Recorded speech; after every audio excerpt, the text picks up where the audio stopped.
Point agenda को लेकर endorsement करते हुए दिखाई नहीं दिया है। क्या एंटी इनकम्बेंसी फैक्टर भारतीय जनता पार्टी को लद्दाख में असर नहीं करेगा? देखिए, मैं ये कहना चाहता हूँ, एडवोकेट करते हैं 4 पॉइंट एजेंडे को। देखिए, मैं ये इसलिए कह रहा हूँ क्योंकि बहुत सारे कुछ लोग जो है लोगों को जो है गलत फहमियाँ पैदा करा रहे हैं।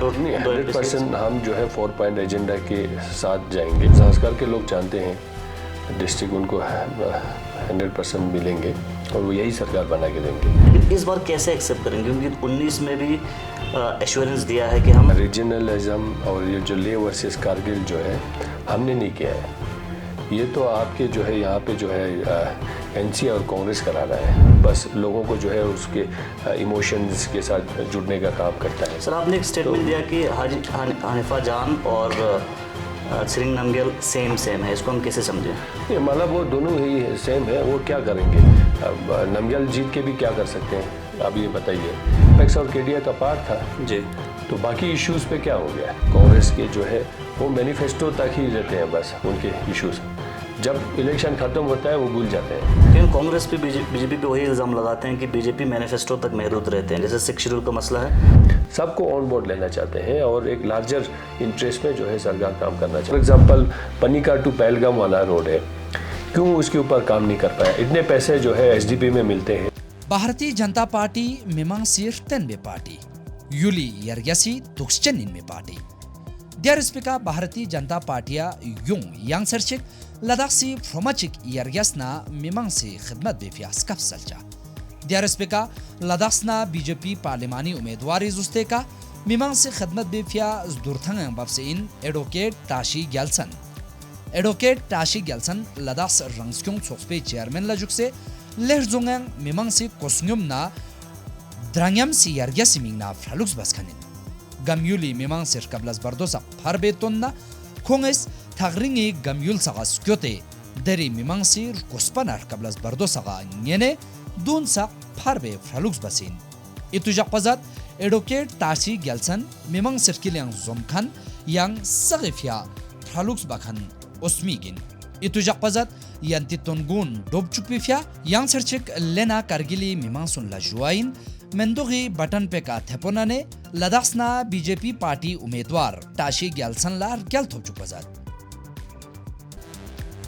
पिछले कई दशकों से जिस पल का आपको इंतजार था वो पल अब आ चुका है। पिछले कई सालों से जिस इत्तेहाद का पूरा कौम को इंतजार था वो इत्तेहाद भी हो चुका है। अब वक्त आ गया है इत्तेहाद को मजबूत करने का। अब वक्त आ गया है वादा वफा करने का।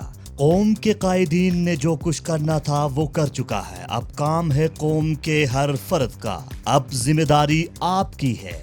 20 मई को कितली की बटन दबाकर लद्दाख डेमोक्रेटिक अलायंस के इंडिपेंडेंट कैंडिडेट मोहम्मद हनीफा को वोट देकर कामयाब बनाएं। लद्दाख से तोनगोन सांगडिक डुबचुकचैन कांग्रेसिस लद्दाखला 6 शेड्यूल खुंगमी छात बसेन कांग्रेसिस लद्दाख से सख्याती स्ट्रोंगलुक्स बचैन कांग्रेसिस जवानुल्ला लस्खेतांचैन कांग्रेसिस युल अर्ग्यास्ट्रिदला गोयारना यरग्यास खोंचैन कांग्रेसिस देफिया कांग्रेसी लपतांसे खोंगी फ्यापाव अंजन स्ट्राजत लेना कारगिली मिमांसुन जुआइन यंती रिंचन वोट पु लद्दाखना कांग्रेसी उम्मीदवार सिरिंग नमग्याल साले कांग्रेस ला अर्ग्याल खतो चुकचा। आप सभी का एक बार फिर गुलिस्तान न्यूज में प्रोग्राम चुनाव के माहौल के एक और एपिसोड में आप सभी का स्वागत करते हैं। आप जानते हैं पूरे देश भर की तरह लद्दाख में भी पॉलिटिकल रैलीज और कैंपेनिंग लगातार जारी है और सियासी सरगर्मियां काफ़ी तेज़ हैं। लद्दाख के अंदर 3 कैंडिडेट्स जोरों से कैंपेनिंग कर रहे हैं। भारतीय जनता पार्टी से advocate Tashi Gyalson, Indian National Congress से सिरिंग नमग्याल और इंडिपेंडेंट कैंडिडेट हाजी हनीफा जान। आज के इस खास प्रोग्राम में हमारे साथ ज्वाइन कर चुके हैं टाशी गेल्सन, जो कि भारतीय जनता पार्टी के लद्दाख के कैंडिडेट हैं। सर, हमारे साथ ज्वाइन करने के लिए बहुत बहुत शुक्रिया। सबसे पहले सर मैं आपसे जानना चाहूँगा, इस बार के इलेक्शन में आप खड़ा हुआ है तो लोग किन पॉइंट्स को लेके आपको वोट दें और वोट क्यों करें आपको? देखिए, सबसे पहले तो मैं आपके चैनल के माध्यम से जो है पूरे लद्दाख के सभी आवाम को मैं जुले कहना चाहूँगा। जहाँ तक जो है इस इलेक्शन के जो मुद्दे जो हम लेके जो लोगों के पास जा रहे हैं वो हमारा काम है।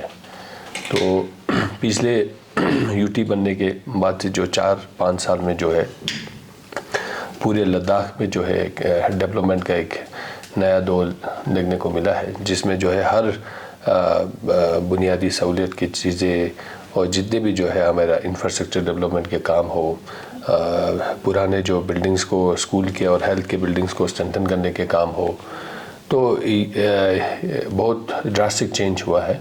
और कभी हमने इमेजिन भी नहीं किया था कि इस तरह से इतने तेज़ गति से जो है लद्दाख प्रोग्रेस करेंगे और लद्दाख डेवलप होगा।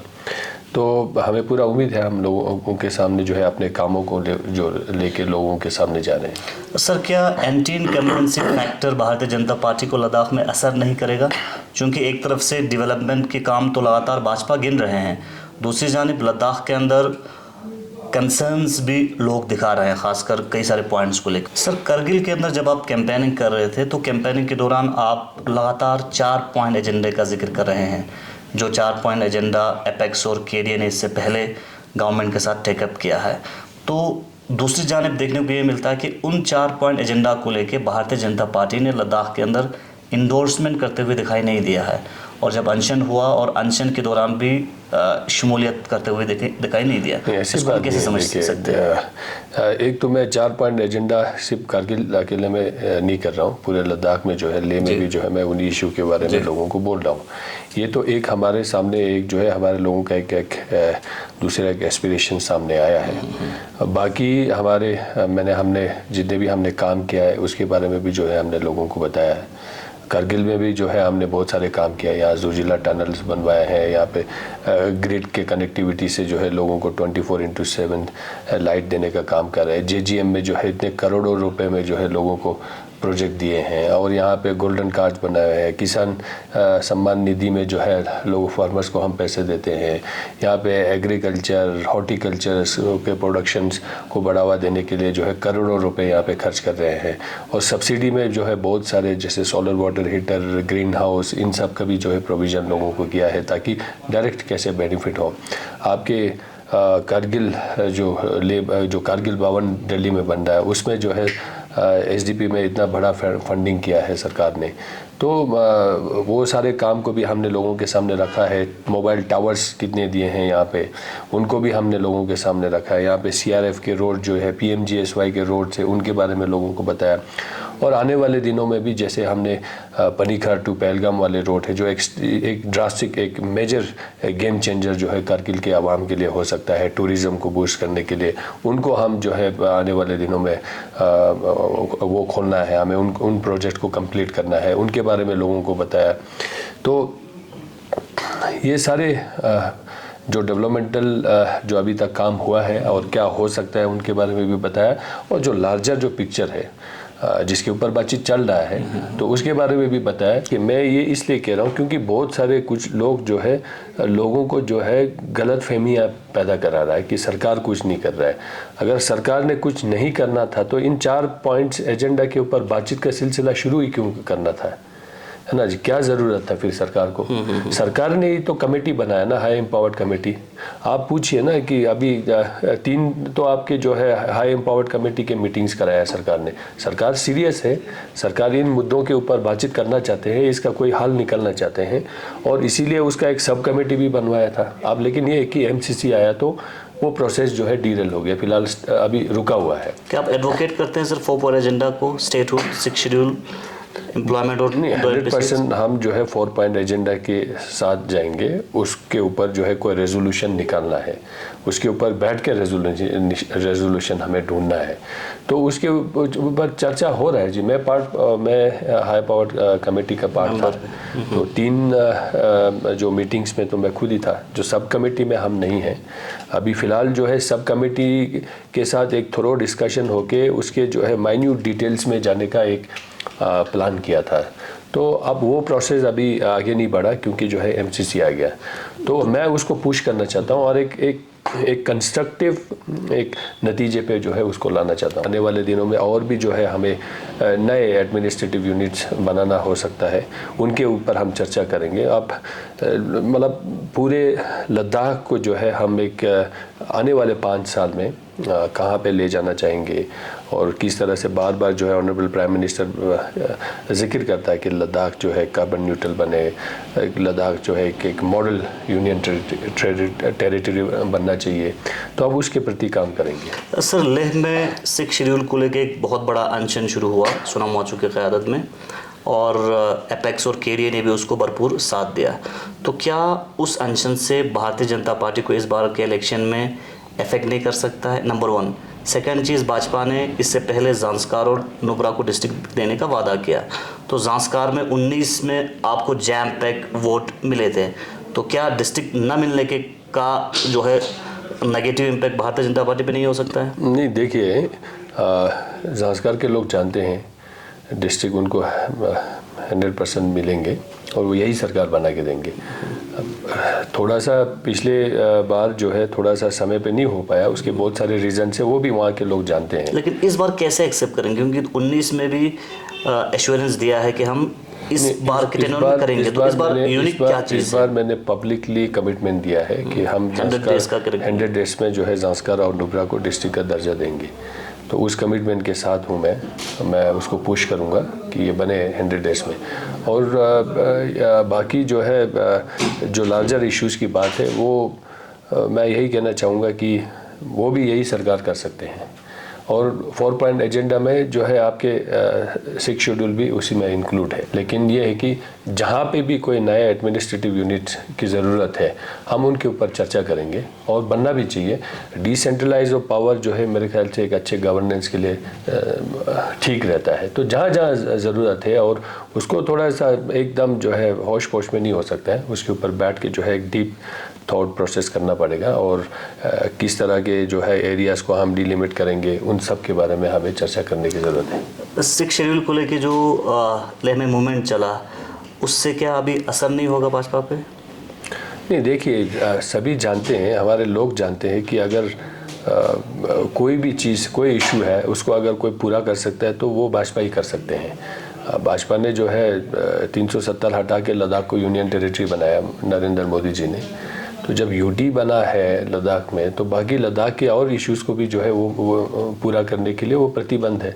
हमेशा कहते हैं कि हम लद्दाख को सक्षम बनाएंगे, लद्दाख के सारे सेफ गार्ड्स को लेके हम उसके ऊपर काम करेंगे, इसीलिए जो है हाई एम्पावर्ड कमेटी बनाया था। सर, लद्दाख के बड़े कौन कौन से डिमांड्स को आप टच कर रहे हैं? इसके अलावा करगिल एयरपोर्ट एक लॉन्ग पेंडिंग डिमांड रहा है करगिल के लोगों का, और उसके ऊपर अभी भी जो है काम होते हुए नज़र नहीं आ रहा, तो इन मुद्दों को आप कैसे उठा रहे हैं? नहीं, देखिए ऐसा नहीं है, ज़्यादा करगिल एयरपोर्ट की बात है जो है उसके ऊपर काम तो हुआ था। हमारे पूर्व जो हमारे MP साहब है जामयान जी, वो जो है आपके इस विषयों को लेके जो है स्पेशली जो है पर्सनली जो है उन्होंने जो है हमारे स्पाइस जेट के जो CMD साहब है उनसे भी बात किया, क्योंकि इस तरह का स्मॉल जो छोटे एयरक्राफ्ट है वो स्पाइस जेट के पास तो इस वक्त आपका क्या सोच है? मैं यही कहना चाहूँगा कि हम पूरा एफर्ट लगाएंगे दोबारा से जो है, और करगिल के आसपास अगर कोई दूसरे जगह पे जो है एयरपोर्ट बन सकता है जहाँ पे फुल फ्लैश जो है कमर्शियल लैंडिंग हो सकता है, तो उसके बारे में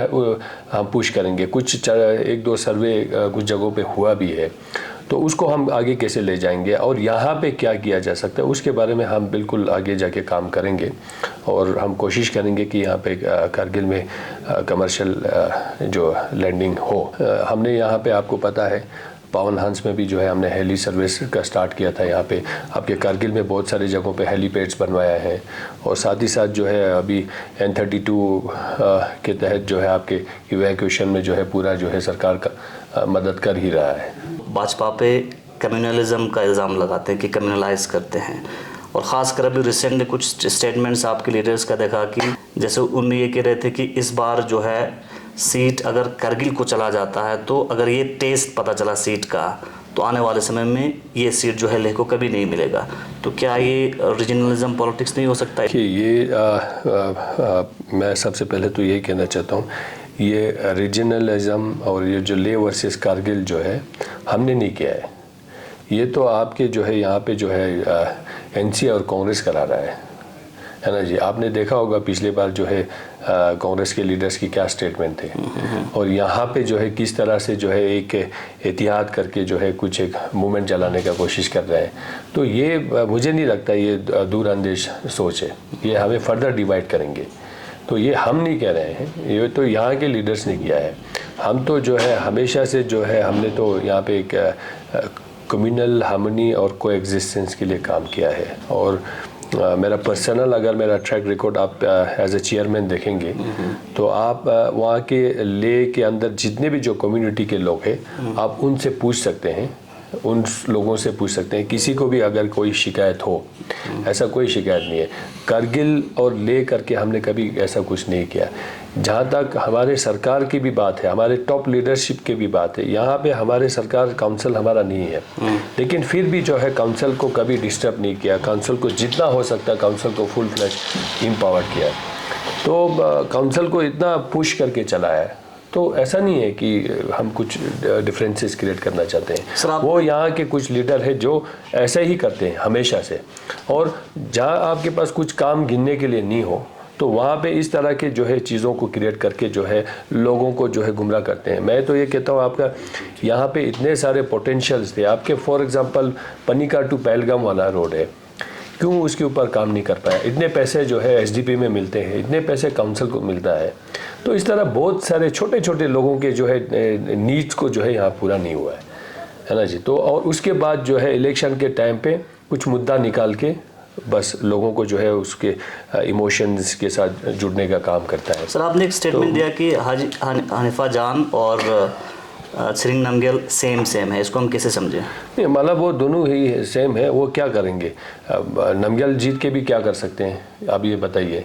कोई आप हमारे मुद्दों को वो पूरा कर सकता है?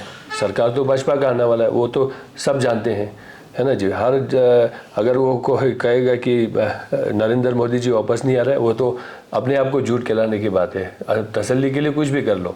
लेकिन इसलिए मैं कहता हूँ नामग्याल जीत के भी जो है आपके डिमांड्स को पूरा नहीं कर पाएंगे।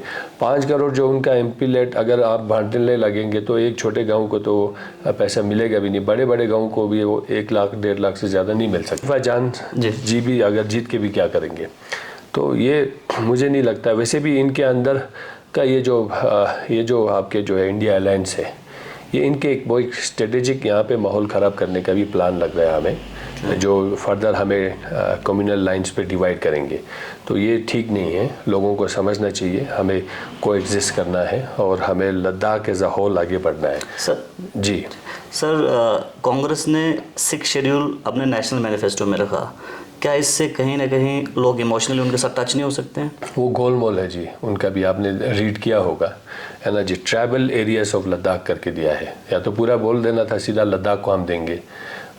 मतलब क्या है ट्राइबल एरियाज ऑफ लद्दाख, है ना जी। तो सीधा सीधा बोल देना चाहिए कि भाई पूरे लद्दाख को हम स्टेटस में लाएंगे। एक दूसरा तो जो है वो तो आपके जो है एपेक्स और केडिया का पार्ट था जी। तो बाकी इश्यूज़ पे क्या हो गया? हमारे पीएससी को लेके क्या है उसके बारे में तो कुछ मेंशन नहीं है उनका, है ना जी। आपके बाकी जो 4 पॉइंट एजेंडा है उसमें तो आपके पूरे 4 डिमांड्स थे, उसके बारे में भी कहीं जिक्र नहीं है। आपके इन्वायरमेंटल प्रोटेक्शन के बारे में जिक्र नहीं है। तो मेरे ख्याल से ये पूरा एक उन्होंने जो है गोलमोल सा जो है वो बेवकूफ़ बनाने वाला मैनिफेस्टो निकाला है। और वैसे भी हमने देखा है कांग्रेस के जो है वो मैनिफेस्टो तक ही रहते हैं बस उनके इश्यूज़। जब इलेक्शन ख़त्म होता है वो भूल जाते हैं, है ना जी। यूटी के नाम पे यूटी अक्सर उनके मैनिफेस्टो में होता था, लेकिन यूटी के खिलाफ काम करते थे, है ना। अभी तक अगर हम हमारे हिस्ट्री में देखेंगे तो कितने कांग्रेस के रूलिंग्स में जो है लद्दाख के लोगों को लद्दाख के इश्यूज़ को लेकर दिल्ली में एमएचए में जाके मीटिंग करवाया है। लेकिन कांग्रेस पे बीजेपी पे वही इल्ज़ाम लगाते हैं कि बीजेपी मैनिफेस्टो तक महदूद रहते हैं। जैसे 6 शेड्यूल का मसला है, मैनिफेस्टो में था, ग्राउंड पे इम्प्लीमेंट नहीं कर पाया। इसके साथ साथ एक सवाल मैं जुड़ना चाहता हूँ सर, अनएम्प्लॉयमेंट का जो इश्यूज़ हैं उसको एड्रेस करने के लिए क्या कोशिश करेंगे? क्या जो गैजेटेड पोस्ट का अभी तक रिक्रूटमेंट नहीं हुआ है उससे भी आपको सेटबैक नहीं हो सकता? नहीं, उसमें ऑलमोस्ट हमारा उस पर फाइनल है। रूल्स हमारा गैजेटेड का बन चुका है, उसको नोटिफाई करना है। उसमें जो रेजिडेंस जो LRC है उसको कैसे डिफाइन करना है उसके बारे में अभी चर्चा हो रहा है। तो बीच में पहले PSC का जो सामने आया था, फिर डेनिक्स और डेनिप्स के कुछ चीज़ें सामने आए थे। तो इस तरह से जो है काफ़ी सारे जो है लद्दाख के खुद अपने अपना एक एडमिनिस्ट्रेटिव सर्विस हो, या हमें जम्मू कश्मीर के साथ जो है कंबाइन रखेंगे, तो उनके ऊपर चर्चा चल रहा, वो पार्ट था उसी आपके जो है 4 पॉइंट एजेंडा का। तो इन सारे के ऊपर चर्चा करना था और सबके सहमति ज़रूरी है जी। अगर हम आज कुछ फिर थोप देंगे, फिर कल को फिर सड़क पे आ जाएगा। तो इसीलिए जो है सरकार जो है जो बातचीत का सिलसिला जारी रखना चाहिए था, ताकि जो है सब एक ऑन बोर्ड में हो।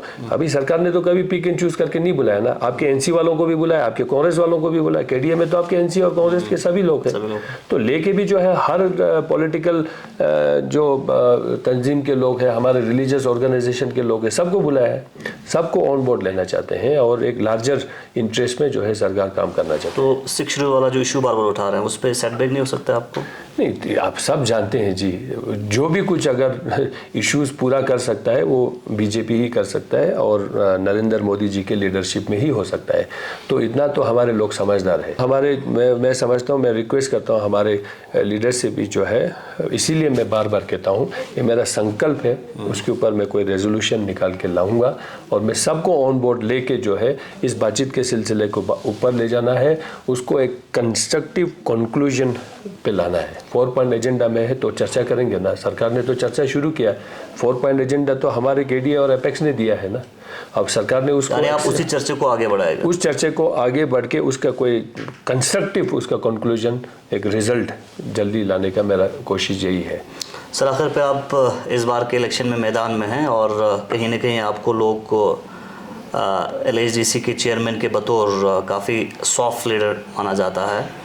आप किस तरह की मैसेज जो है लद्दाख के अवाम को देना चाहेंगे? मैं बस यही कहना चाहता हूँ जी सबको जो है, देखिए हमारे लीडरशिप जो प्राइम मिनिस्टर नरेंद्र मोदी जी के ऊपर सभी को विश्वास रखना चाहिए।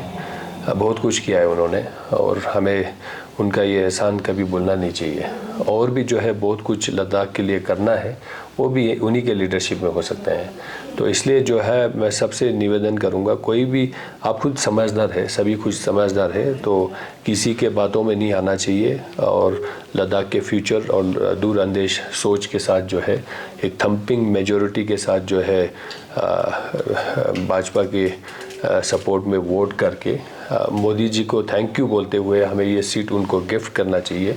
तो और साथ ही साथ जो है जो हमारे जितने भी जो पेंडिंग इश्यूज़ है तो उसको भी जो है मोदी जी के ऊपर विश्वास रख के उनको एक ग्रैटिट्यूड के साथ आप ये सीट हमने आपको दिया है, अब हमारे बाकी जो है इश्यूज़ है उसके ऊपर भी आप काम करें, हमें आपके पास आपसे विश्वास है करके इस तरह के एक पॉजिटिव नोट के साथ जो है लोगों को लार्जर इंटरेस्ट में जो है भाजपा को सपोर्ट करना चाहिए। बाकी किसी को सपोर्ट करके कोई फ़ायदा नहीं होने वाला है, हम सब जानते हैं। वो 5 साल आपका फिर ज़ाया करने के बराबर है। आज हमारे लिए 5 साल तो छोड़िए, एक दिन हमारे लिए कीमती है।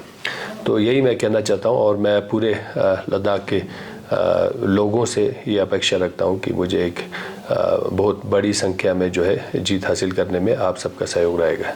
बहुत बहुत शुक्रिया टशी साहब अपने बिजी शेड्यूल में से टाइम निकालने के लिए। Thank you.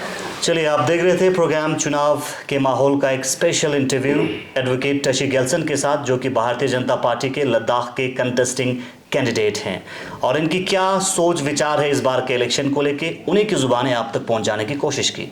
अगले एपिसोड में फिर मिलेंगे। आप देखते रहे गुलिस्तान न्यूज़, मेरे साथ दे रहे थे मूसा तुमेली।